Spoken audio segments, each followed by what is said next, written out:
Corría el año de 1888, pleno triunfo del porfiriato. Un momento único en la historia de México. Había triunfado el orden y el progreso. Las familias prósperas del país disfrutaban de una ciudad pacífica y segura. El mundo entero reconocía el logro de la República Mexicana como país que había dejado el periodo de atraso y que estaba entrando en la modernidad. Pero no todo era triunfo y alegría. Plena ciudad, a orilla del río de la Piedad, que actualmente ocupa una de las avenidas más importantes de la metrópoli, volvía una y otra vez a aparecer el cuerpo de una mujer degollada, rodeada por su sangre, que había sido abandonada toda la noche. Era una escena que se repetía una y otra vez y que llenaba de escalofríos a la sociedad. Todas las víctimas eran mujeres. En algunos casos presentaban golpes y evidencia de una gran crueldad. No parecían crímenes de pasión. Mostraban un patrón recurrente. Hoy se sabe que estos crímenes superaron por 5 los crímenes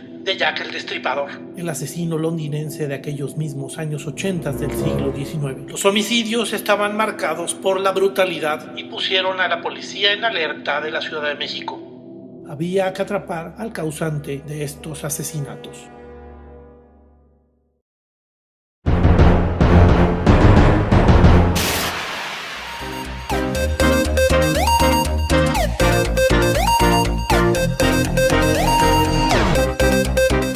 ¿Qué sentido tiene estudiar el pasado? ¿Acaso lo que vivieron nuestros antepasados tiene alguna relación con nosotros y nuestro futuro? Hoy platicaremos de asesinos seriales, el caso del chalequero. Esto es Historiadores.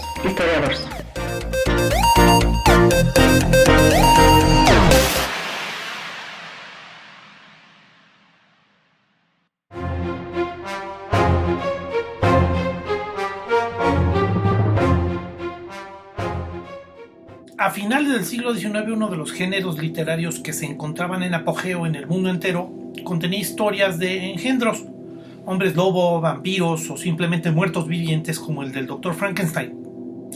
Su éxito se dio debido a que consolidaba leyendas de crímenes recurrentes, que parecen haber sido frecuentes en otros tiempos. Los asesinos seriales, los homicidios cometidos por un personaje de forma recurrente, crueles y terribles, no son un tema reciente, un tema de la modernidad.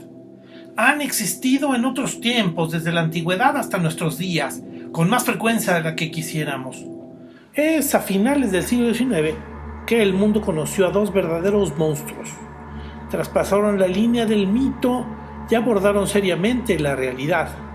El más famoso de la historia fue Jack el Destripador, el asesino londinense que mató a 5 prostitutas en el barrio de Whitechapel, cuya historia se hizo presente en los diarios londinenses. Le dieron mucha notoriedad en 1888. Hoy sigue siendo un misterio sin esclarecer y la prensa lo hizo famoso hasta el día de hoy. Ese mismo año, la Ciudad de México presenció asesinatos de mujeres originarias del barrio de Peralvillo. Aun cuando era relativamente frecuente la presencia de crímenes en la ciudad, esta serie de eventos rebasaba todas las atenciones por su número y por la violencia ejercida sobre las pobres mujeres. El sanguinario asesino no cuidaba rastros ni evidencia. Su nombre, Francisco Guerrero, el Chalequero. Fue un violador y asesino, descuartizador de mujeres, que arrojaba sus múltiples víctimas al río de la Piedad. El número de sus víctimas superó por 5 las víctimas de Jack el Destripador. El periódico El Imparcial, uno de los más importantes diarios del porfiriato, cubrió ampliamente el caso a las víctimas del chalequero. Francisco Guerrero Pérez nació en el Bajío mexicano en 1840. Se sabe poco de su infancia. Perteneció a una familia pobre y abusiva de la que huyó a los 22 años y se convirtió en zapatero en la Ciudad de México. Guerrero se casó y tuvo 4 hijos. Varias fuentes aclaran que era un hombre promiscuo, tuvo hijos extramaritales, acostumbraba a tener encuentros sexuales con muchas mujeres. Precisamente las mujeres de la calle fueron sus principales víctimas. Solía vestir elegantemente, con pantalones de cachemira, fajas multicolores y chalecos refinados de charro. De ahí el mote que le puso la prensa de El Chalequero. Guerrero Pérez se acercaba a sus víctimas para contratarlas por sus servicios. Después del encuentro, Guerrero estrangulaba y degollaba a sus víctimas. Era tal la crueldad de su ataque que muchas de ellas terminaron siendo decapitadas antes de ser arrojadas al río Consulado. Guerrero cometió más de 20 asesinatos contra mujeres que trabajaban como prostitutas en las calles de la Ciudad de México. Caminaba por zonas de Peralvillo, se acercaba a cualquiera de las prostitutas y les proponía un encuentro. Guerrero, una vez que satisfacía su deseo, pasaba a las ansias de matar. Violaba a las mujeres, las atacaba con un cuchillo y degollaba salvajemente a sus víctimas. Las versiones de la época señalan que una técnica del chalequero era la cuchillada de borrego. Seccionaba el cuello profundamente, cortando de tajo la yugular de su víctima. Después tiraba sin recato los restos en los alrededores del río de la Piedad y en algunos casos del río Consulado, más al norte de la ciudad. En ese mismo año de 1888, Guerrero fue capturado por el detective Francisco Chávez. Ante la investigación y posterior descripción de los eventos, los especialistas a los que se acudió en el juicio se negaron a declararlo enfermo mental. Fue catalogado asesino nato. Un hecho muy llamativo en la investigación fue el siguiente. Al acudir a testigos había muchas prostitutas que conocían la identidad del chalequero y de su modo de operar. Una regenteadora de burdeles llamada Murcia Gallardo se enamoró de él. Juntos explotaban mujeres dentro y fuera de los burdeles. Ella protegía a mujeres para que el chalequero no las atacara. Sin embargo, en un momento ni Murcia pudo esquivar los impulsos criminales del chalequero que la asesinó.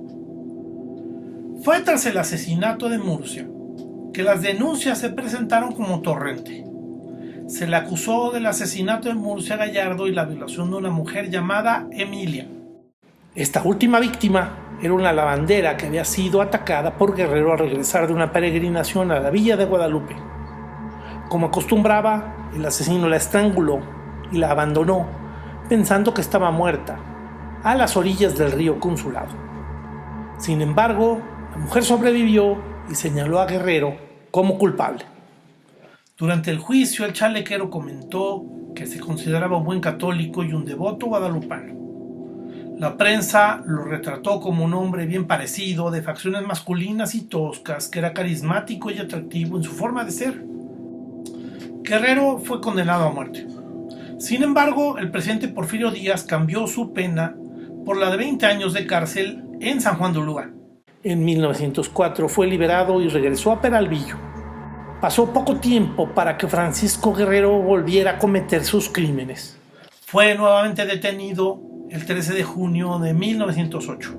Había asesinado a una anciana a las orillas del mismo río.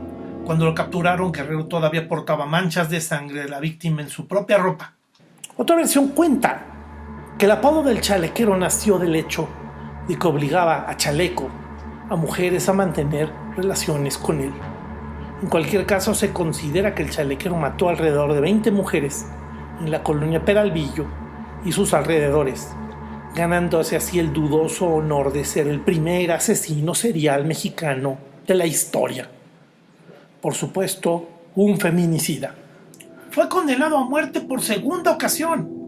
Sin embargo, la condena tampoco se cumpliría. En 1910, a los 70 años, Guerrero fue encontrado muerto en su celda. Los motivos de su muerte siguen siendo poco claros, pero sin duda su nombre impactó considerablemente a la sociedad de la época.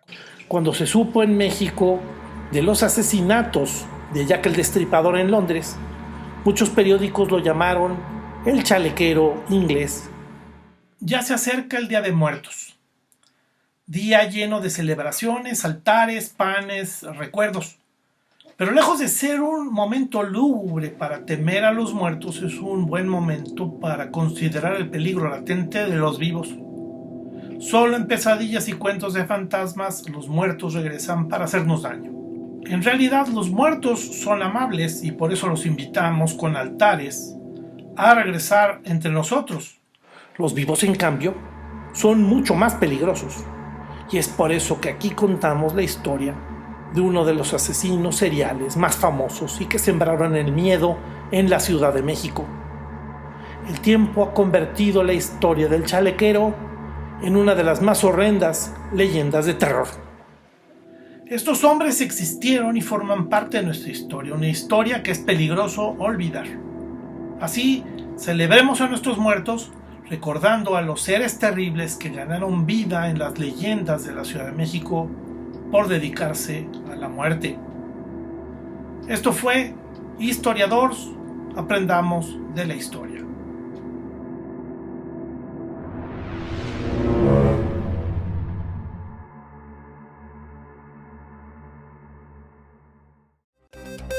Suscríbete a nuestro canal, ayúdanos a llegar a más personas. Historiadores. Historiadores.